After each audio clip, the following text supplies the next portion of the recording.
पहली बार जब शिशिर जी और सुभाष जी से मिलना हुआ था NITTR के वहां पर, उसी दिन मैंने ये चर्चा उनसे की थी और तब से वो चाह रहे थे कि प्राण विद्या के बारे में आप लोगों से मैं कुछ बात करूं।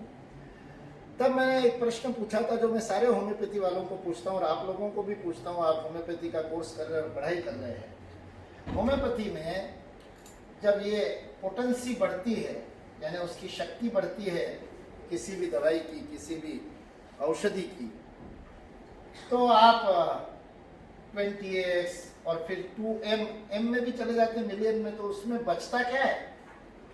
आप किसी दवाई को लेकर के, बेलाडोना को ले लीजिए, किसी भी दवाई को, कैलिफॉस को लीजिए, और उसका जब आप इतना मिलेनियम तक जाकर के उसकी पोटेंसी बढ़ा देते हैं, तो पोटेंसी बढ़ाने की पद्धति तो डाइल्यूशन से होती है।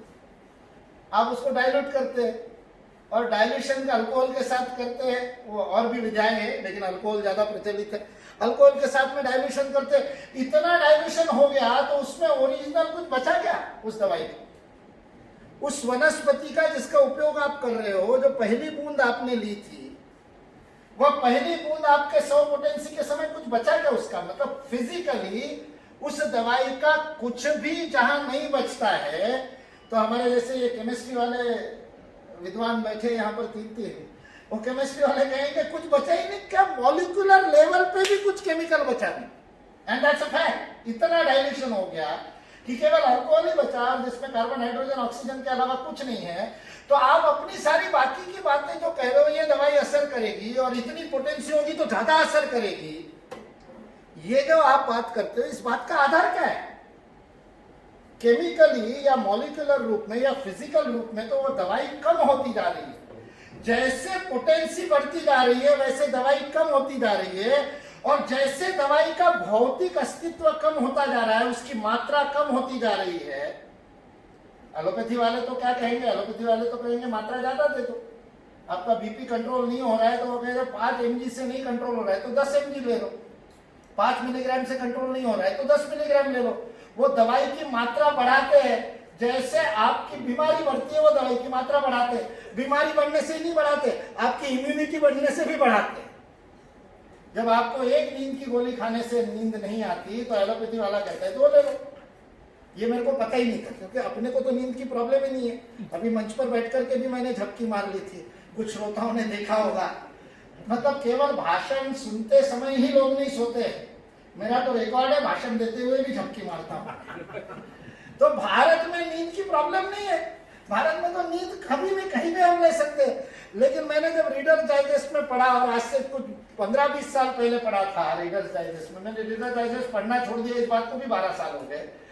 तो इससे 15-20 साल पहले रीडर डाइजेस्ट में एक रिपोर्ट पढ़ी थी, जिस रिपोर्ट में उन्होंने लिखा था कि अमेरिका में लोगों को इतनी निद्रा की प्रॉब्लम है, इंसोमेनिया इतना ज्यादा है, निद्रा नाश की बीमारी इतनी अधिक है कि बिना नींद की गोली के एवरेज अमेरिकन सो नहीं सकता। और इसलिए उन्होंने निकाला था एवरेज रीडर्स डाइजेस्ट ने, और उन्होंने कहा था कि अमेरिका का पर कैपिटा पर डे, प्रति व्यक्ति प्रतिदिन नींद की गोलियों का कंजम्पशन है 18 पिल्स। 18 गोलियां एक व्यक्ति को खानी पड़ती है तब वो सो सकता है। ये अमेरिका का एवरेज है। सारे लोग तो खाते नहीं होंगे, वहां भी अपने भारतीय लोग हैं ना, और लाखों है भी, सिलिकॉन वैली में तो मिलियंस में है, 10 लाख से ज्यादा है, कई मिलियन लोग हैं। वो तो सारे विचारों को खाते नहीं होते, वो तो नींद लेते ही होंगे बड़े आराम से, भारतीय होंगे। तो भारतीयत्व का ये एक डीएनए है जिसमें नींद की प्रॉब्लम बहुत कम लोगों को होती है, वहां के लोगों को प्रॉब्लम है। इसलिए एवरेज यदि 18 गोली है तो इसका मतलब कुछ लोग 18 से ज्यादा लेने वाले भी होंगे, कुछ लोग ना लेने वाले भी होंगे। और क्यों ज्यादा गोलियां लेनी पड़ती है? क्योंकि शरीर इम्यून हो जाता है, एक गोली से फिर असर ही नहीं करता। तो एलोपैथी में आपको मात्रा बढ़ानी पड़ती है, होम्योपैथी में आप पोटेंसी बढ़ा रहे हो, मात्रा कम कर रहे हो। रहस्य बताइए, इसका रहस्य क्या है? होम्योपैथी में आपको सिखाया जाता है, नहीं सिखाया जाता, मुझे पता नहीं, क्योंकि होम्योपैथी एक बहुत बड़ा सिम्टोमेटिक शास्त्र है। सिद्ध वैद्य के साथ दूसरी समानता उसकी ये है कि सिद्ध वैद्य भी सिम्टम्स के आधार पर निदान करता है, होम्योपैथी भी सिम्टम्स के आधार पर निदान करती है। इसलिए एक होम्योपैथ आपको ऐसे ऐसे प्रश्न पूछता है कि जिनके उत्तर देना कई बार कठिन हो जाता है, क्योंकि वो जाने बिना वो आपको पॉइंट आउट ही नहीं कर सकता कि आपको क्या दवाई देनी है। ये भी सिद्ध वैद्य के साथ। लेकिन मैंने आपको प्रश्न पूछा, उस पर आप सोचिए, चिंतन कीजिए कि मात्रा घटती गई और परिणाम बढ़ता है। क्वांटिटी डाइल्यूट होती गई, इतनी डाइल्यूट हो गई कि निग्लिजिबल भी नहीं, नील पे चली गई उस दवाई की जो एक्चुअल दवाई है। तो इसका मतलब, और लेकिन उसकी पोटेंसी बढ़ गई, पोटेंसी मतलब उसका परिणाम बढ़ गया, उसकी इफेक्टिविटी बढ़ गई। कैसे बढ़ी ये इफेक्टिविटी, उसका रहस्य क्या है, वो आज का विषय। होम्योपैथी प्राण विद्या पर आधारित है। Homeopathy is a pranic healing practice, इसलिए भले ही जर्मनी में से आई होगी, अब भारत में पहुंच गई तो उसके शास्त्र को खोज के निकालिए। ये प्राण विद्या का शास्त्र है। जब उस वनस्पति का अर्क, जब उस वनस्पति का इसेंस, उसका केमिकल मात्रा समाप्त होने के बाद उसका परिणाम यदि बढ़ रहा है, तो भौतिकता को कम करने के बाद जिसका परिणाम बढ़ता है उसे प्राण कहते हैं।